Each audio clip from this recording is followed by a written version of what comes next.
What's the difference between a home loan and a mortgage? Hello, everyone. Troy Thompson, the Angel of Freedom.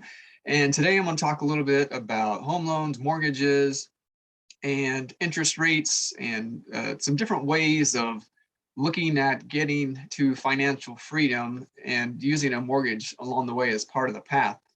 So this was one of those most searched questions, the difference between a home loan and a mortgage. And when I looked it up, the explanations kind of hurt my head. So keeping it simple, whether it's a home loan or a mortgage is going to depend on whether I'm buying land, am I building a house, or am I buying a property that's already existing? Am I living in that house and I'm simply refinancing to a different loan? Am I going to borrow money to remodel my kitchen or put on a new roof and I'm going to use my house as collateral? So those variables are going to determine whether I'm getting a home loan or a mortgage. And really, in a way, it doesn't really matter. It's more the variables that are important to consider. So what are those variables? Or be the terms of the loan. So how many years am I going to have to pay it back? What's the interest rate? And what are the fees associated with doing that transaction? And within that, I also say that it's really important to have a person that I know and respect, and I can call them and speak with them directly. So it's easy today to go online and shop for a mortgage and a home loan, whatever you want to call it. And I can shop around and I can talk to different people, or I can look on the internet and find the best rate, and I can just go simply by price. And that can be fine if I'm just going to do one transaction. I'm going to buy my house, or I'm going to refinance my house one time, and that's it. And it might be 5, 10, 15 years later before I do another one. My personal preference and recommendation is to start with the person. The variables of the interest rate and the fees and all that are part of the consideration, but I think the person is just as important.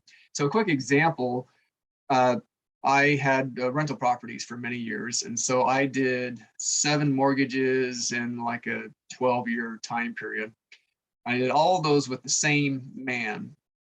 And the reason why is because if I had any questions, I could call him directly. I could call his cell phone, have a conversation with him one-on-one, as opposed to my loan being just a piece of paper on someone's desk. I never had seen them before, and it was hard to get a hold of them. And so this man, not only was he a mortgage professional, but he was also a real estate investor. And so we were able to discuss strategy, what are the advantages and limitations of different loans and different time periods, 30-year versus 15-year. What am I trying to accomplish? And so since he was also a real estate investor, then he was doing more for me than simply getting me a loan. And so over the course of all those years and all those transactions, sometimes I paid a little more to do business with him, and sometimes I paid a little less than I would have with some other company. But it's the advice and the counseling that is the priceless piece. So I suggest when you're shopping around for a loan, shop around for the person as well as the loan, the interest rate, and the fees and so forth. And then the other piece of the puzzle here, length of the loan. So right now, since mortgage rates have gone up so high, there are companies that are offering this 3-2-1 mortgage. And so the first year, the person pays, the interest rate is 3% less than what the long-term rate is. So let's say the long-term rate is going to be 6.5%. Well, then the first year they pay 3.5%. Year 2, the interest rate would be 2% less. And year 3, the interest rate would be 1% less. So this is this 3-2-1 loan. That's something I've heard about here recently. That's worth considering. Also, adjustable rate mortgages. Now, when people hear that, sometimes that can kind of give them nightmares, make them nervous, because they can reflect back on the 2004 to 2008 time period where mortgages were really cheap, and they were doing adjustable rates and this no income verification. It created just a huge disaster. But an adjustable rate mortgage can be a really good thing, especially, let's say I felt like interest rates were going to go down in the next few years. And so I might do an adjustable rate now, and that would decrease my monthly payment compared to getting, say, a conventional 30-year mortgage. And then when the rates adjust, then it would adjust at a lower rate. Of course, there's an element of risk to that because the rates could go up. Also, though, let's say I only expected to be in my house for 5 to 10 years. The average is around 7. The person stays in the same home for about 7 years nowadays. So let's say where, the house that I'm currently in, I'm expecting to be there for 7 years, then maybe an adjustable rate mortgage makes sense. So this goes back to what I was saying a few minutes ago of the importance of speaking to a professional who knows what they're doing and can tell me the advantages and the limitations, all those different strategies, a 30-year versus a 15 versus the 3-2-1 versus an adjustable rate. So there's lots of things to consider. And then the extension of this, a 30-year mortgage versus a 15-year mortgage. Now there are one particular financial expert, got a radio show and books and very popular. He would say, get the 15-year mortgage and pay off your house in 15 years. And then another common strategy is to get a 30-year mortgage. And then whatever I would have had to pay for 15 years, I put that extra amount towards my principal each month, and as a way of further accelerating how quickly I pay off my mortgage. And so let's say I have the money, I can afford the monthly payment to get a 15-year mortgage. Why would I get a 30 instead? I talked about this briefly in another video, which is, what should I do, invest or pay down debt? So I'm going to go through some numbers and just kind of give an illustration of the advantages and limitations of the 30-year versus the 15-year and some different strategies. And ultimately, in my opinion, it comes down to liquidity. And this is why I have chosen, and intend to choose going forward, and why I suggest to others of getting the 30-year mortgage and keeping themselves liquid. So I did an internet search, and I decided not to do screen share because I thought it'd be a distraction, go back and forth. And so I looked a bunch of numbers up before doing this video. And so the average house price, it was saying 390. So a year ago, it was showing the average median house price in the United States was about 300,000. And then this year about 390, which is crazy, a 30% increase in 1 year. I used 350. And so let's say I have a $350,000 mortgage, and I use that as a mortgage. You had to make a down payment, then a mortgage would be smaller, but I use 350 in my example here. Let's say at 7.6%. So today, November 25th, 2022, interest rates on a 30-year, approximately 7.6%. So $350,000 loan at 7.6% over 30 years, that's $2,466 a month. Okay, let's compare that to a 15-year mortgage. It's approximately $3,000 a month. So a difference, it's $538. Let's say $500. We'll keep it simple. So the difference between getting a 30-year mortgage and a 15-year mortgage on a $350,000 loan is about $500 a month. Okay, so now let's say I get the 30-year mortgage and I take that $500 a month that I'm not paying because I have a 30-year instead of a 15-year. And I put that extra $500 a month towards my principal of my 30-year loan. When would my loan be paid off? Well, approximately in 18 years. So that's pretty good. So instead of 15 years, I paid it off in 18 years. So not a huge difference. And I also gave myself kind of the cushion, right? I gave myself a $500 a month cushion because when that monthly payment comes due, I got to pay it.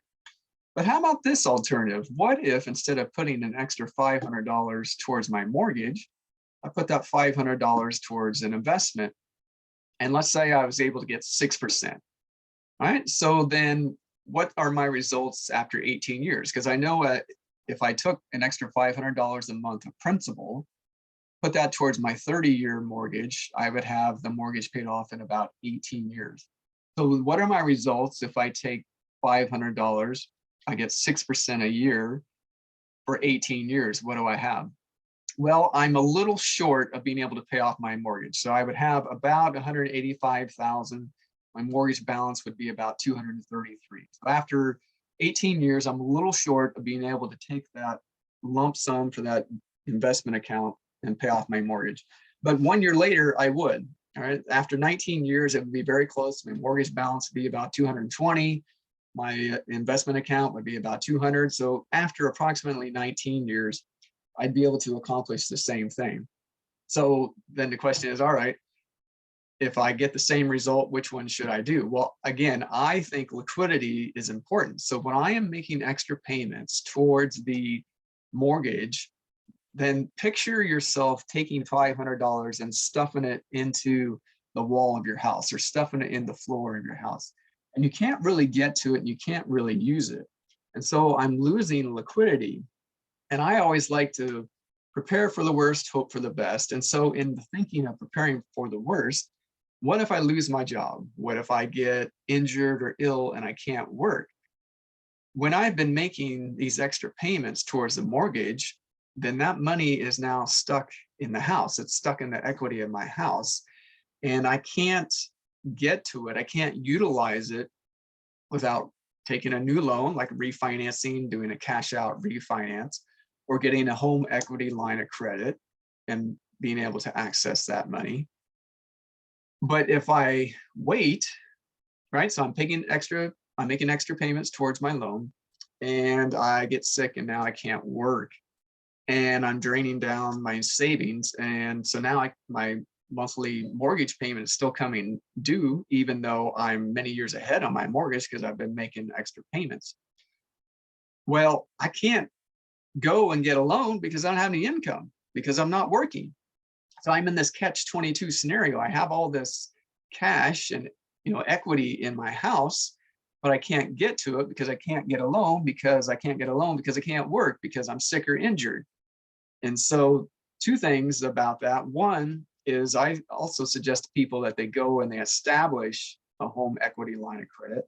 So take advantage of the equity that you have in your home today and establish a home equity line of credit. Just simply establishing it is not going to hurt you at all. It probably will involve a credit score, so be aware of that. If you're going to make some other kind of purchase, you may want to make that other purchase first, or you may want to discuss with the person. Again, that goes back to having access and knowing a person. And so you may want to wait on doing the HELOC, home equity line of credit, until you've done this other purchase, because there will be a credit score, credit check involved. But once I have it in place, unless the bank or credit union chooses to freeze it for some reason, I can access it. So that's the value right now when people have housing prices are up and lots of people have equity in your home. This is the time to go and establish a home equity line of credit. So that way, in the event of this scenario that I described, where I'm sick, I'm injured, I'm laid off from work, and I'm running out of reserves, and I still have my monthly expenses to cover, I can access that equity in my home, and now I have cash to sustain me until I get back on my feet. So this is why I like to have the 30-year mortgage and just make the minimum payment, and then put my money into a different account that's still liquid, still safe, and can get a decent return, because that way I have liquidity. I have access to money when I need it, and such as a case that I described with illness or injury or being laid off from work. And so then I went through another example, and I said, well, what if interest rates were more like 6.5%? What does that look like? And so then I can do the same thing, a $350,000 loan, 6.5% interest for 30 years. What's that? Well, that's approximately $1,580 a month. For a 15-year, it's approximately $1,977 a month. So a difference of about $400. So I did the same scenario. Okay, what if I get a 30-year loan, and instead of the 15-year loan, and then I take that $400, the difference between the 30 and the 15-year, I put that $400 towards the principal. Pretty much the same result. I pay it off in 18 years. I would have, after 18 years, the mortgage balance would be about $158,000. The investment account would be about $48,000. So pretty much after 18 years, I could do a lump sum if I wanted and pay it off. But then I decided, well, what if we really need to look at 30 years? So what if I make the minimum payment on my mortgage and I take $400 a month and I put it into an investment account? What do things look like after 30 years? Well, after 30 years, I would have approximately $380,000. All right. And then now I need to compare that to the other strategy of putting $400 a month towards my principal with my mortgage. So I previously said, okay, well, if I do $400 a month towards my principal, then I pay off the mortgage in approximately 18 years. I would end up in this scenario where I paid extra $400 a month towards my mortgage. I was able to pay the mortgage off in 18 years. So now I've freed up another $1,600 a month. So now I take $2,000 a month and put it into an investment account. What does that look like after 12 years? Well, that looks like about $400,000. So in the first scenario, we get the 30-year, make the minimum payment. I take $400 a month and put it into another account. I end up with about $380,000 after 30 years. Other version, 30-year mortgage. I take $400 a month and I put that extra towards the principal of the mortgage, pay off the mortgage for 18 years. Then I take that $1,600 that I was paying towards the mortgage plus the $400 additional principal payment. So $2,000 a month over 12 years, I end up with about $404. So $380,000 versus $404,000. So I actually do end up with slightly more money paying off the mortgage first. What have I lost though is I've lost liquidity over that 30-year period because I'm throwing all this money towards my mortgage. I paid the mortgage off after 18 years, but now I'm just starting my investment account. Where with the other scenario, I already had like 150,000 liquid. And so part of it, there's the mathematical piece, but then there's also the emotional piece, right? So I totally understand the emotional benefit of paying off a mortgage and not having that monthly payment. I'm simply suggesting that you consider, instead of making extra payments towards the mortgage, make extra payments into an account that remains liquid. So that way in the situation of a worst case scenario, the money is available to be used. So where would I recommend putting it? Well, lots of people would think, well, I just put it in towards my 401k or my IRA. That's okay. The limitation with that is the government puts lots of restrictions, right? So those are what are called qualified plans. Who are they qualified with? They're qualified with the government. So any money that I put into a qualified plan, such as an IRA, a 401k, the government tells me when I can use that money and what I can use it for, right? So only in certain situations am I able to utilize that money without any penalties and taxes and so forth before I'm 60 years old, 59 and a half. And I don't particularly like that. I'm not a big fan of that. So that's why some of my money goes into those accounts. But in general, I just don't like all the restrictions on it. The one place where the money can be liquid, I can get a reasonable rate of return, especially over the course of 20 or 30 years, I can expect to get 6% a year.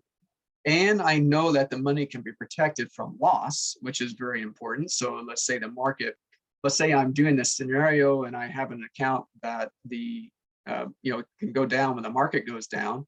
And I thought I was going to be able to lump sum pay off my money, and now my account is 35% less than what I expected.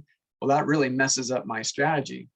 The one place where I can put my money where it's liquid, it's protected from loss, I can expect to get a reasonable rate of return, especially after 20 or 30 years of 6% tax-free, and in a safe financial institution is life insurance. I know it sounds crazy and you're thinking, oh, I've never heard of any life insurance policy getting 6%. Well, it can be accomplished, especially over the course of 20 or 30 years. Whether that's a specially properly structured whole life plan or a properly structured index universal life plan, both of those can get something very close to that return over the course of 20, 30 years or more. And which one is right for you? is going to depend on your personal situation. They both have their advantages and limitations. Certainly, it's also going to depend on your health and your age. If you're 60 years old, it may not work the best, but again, that's the purpose of working with an expert, doing illustrations and discussing all the scenarios. So if any of this is interesting to you, appreciate the like and subscribe. This helps spread the word out there. I'm the Angel of Freedom. My purpose here is educating people, helping achieve freedom in their lives. Specifically, I focus on financial freedom. I also help people in other ways, and I can connect you with, in the ways of health and relationships, if that's a desire for you, building your business. So my focus is on financial freedom, but I can help in other ways. And so I appreciate the like and subscribe and sharing this with others, because it helps put it out there in the world, and it helps the YouTube algorithm show my videos to other people so they can have these considerations and think about things beyond just the conventional, what the big names, like I said, the big name that is well known by everybody, that you get a 15-year mortgage, pay that thing off as fast as possible. Well, there are limitations to that plan. So thanks for watching today. I'm Troy Thompson, the Angel of Freedom.